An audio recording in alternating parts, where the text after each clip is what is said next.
Host from Motorweek 91, John Davis. Well, hello and welcome to the final program of the Motorweek 91 season. Next week we begin Motorweek 92. So we thought we'd wind things up with a bang. Instead of a plain Jane family car, we decided that our road test this week should be a Ferrari. And not just any Ferrari, a Ferrari convertible, the Mondial Cabriolet. Now, if you're a regular Motorweek viewer, you may recall our farewell to the Mondial Coupe, which is no longer sold here. Sales were not high enough to make importing it worthwhile. Well, the Cabriolet has proven to be much more popular. And while this particular Mondial Cabriolet may look like every other of its kind, it isn't. It's the new Mondial Cabriolet Valeo, the same car that we've known and loved for years, but with one very big difference. You're right if you think the Valeo part of this Ferrari's nameplate holds the key to that big difference.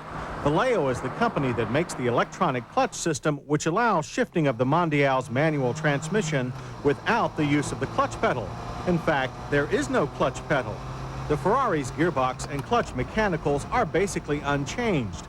Rather than your foot, it is a microprocessor fed with information from sensors throughout the car's powertrain that determines engagement and disengagement.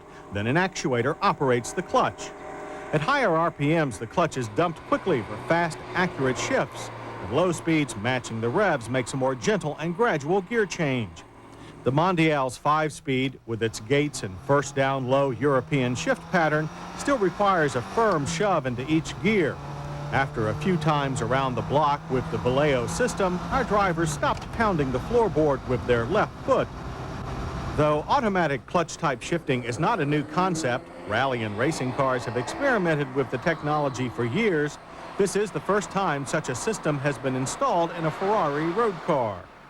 While our car was an engineering test car, Ferrari hopes to have the Valeo system available in the 92 Mondial Cabriolet production models. While it may be heresy to some, we admit that we like the Valeo system, especially in city traffic where leg muscles can give out fast. Although shifting with the Valeo system will take on new characteristics, the screaming 300 horsepower 32-valve V8 engine remains the same. Performance on the test track resulted in identical numbers to the manual shift Mondial T Coupe we tested last spring. 0 to 60 in 6.6 seconds. And a quarter-mile run in 15 seconds with a final speed of 98 miles per hour. The Mondial T Cabriolet Valeo pulls like a thoroughbred through the RPM band. The engine is strongest in the middle and upper ranges. Part of the thrill of driving a Ferrari is the roar of its powertrain. However, during handling exercises, so much of the engine's sweet sounds come through the fabric top that it is hard to tell what the tires are doing all the time. But once we dialed in our speeds for our tight slalom, we found behavior to be quite secure. As expected, body roll is more pronounced when the adjustable suspension is switched to the softer touring mode. A dash-mounted switch alters the Bilstein shock valving from stiff to soft. The light front end allows for a quick turn-in. Power steering is new to the Mondial, and it provides good feedback. Body flex is minimal, making the Mondial T Cabriolet one of the more rigid convertibles we've tested. The braking system with ABS is nothing short of excellent. 60 to 0 stops averaged 115 feet. The brake pedal is firm, feedback is good. Strong stops are possible without dipping into the anti-lock. There is almost no nosedive, and the car remains on its line. The sleek Pininfarina open-air design of the Mondial T remains timeless and fresh, and we had the top down at every opportunity. The manual operation is a little time-consuming and begins by releasing 2 interior latches. As the top is pushed back, a stabilizing bar must be disengaged before completing the operation. The leather boot is relatively easy to install and fits snug thanks to heavy-duty snaps. The sound and feel of driving the Mondial helps one forget the short-on ergonomics Italian interior. Just about everything between the doors is leather covered, and there is a full set of analog gauges. But the front bucket seats are Ferrari stiff and narrow. The automatic passive restraint belts are not a problem, only odd. When not in use, they are kept out of the way by rubber hooks on the mirror, and the belts run on a low track at the door sills. Climate controls reside on the center console.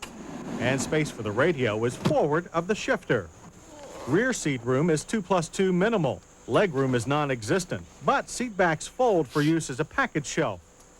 And the trunk itself will accept a quite reasonable amount of additional luggage. It is said if you have to ask how much, you can't afford it. But we'll give you the price and let you be the judge. $109,950. That is actually a bargain for a current Ferrari. A Testarossa will cost you at least $60,000 more. For comparison, which is hard to do for a Ferrari, a Porsche 911 Carrera 2 Tiptronic has a 4-speed automatic transmission that can be shifted similar to a manual. The Carrera has a base price of $61,280. It has a more comfortable interior, but is a long way from matching the Ferrari in mystique. As far as the Valeo system of no clutch pedal shifting goes, we liked it. It isn't for the purist, but if more than one member of the well-heeled household is to drive the Mondial Cabriolet, it seems like an intelligent option. Facing more competition than ever before, Ferrari has shown that they too can offer the exotic car buyer something different. In doing so, they will expand their buyer base to those who see no status in large calf muscles. But unlike Porsche's Tiptronic or the automatic Acura NSX, the pleasure of running a shifter through the gears remains. In absolutely every other way, the Mondial T Cabriolet Valeo is still a Ferrari, a car we desire not one clutch pedal less. Auto accidents are an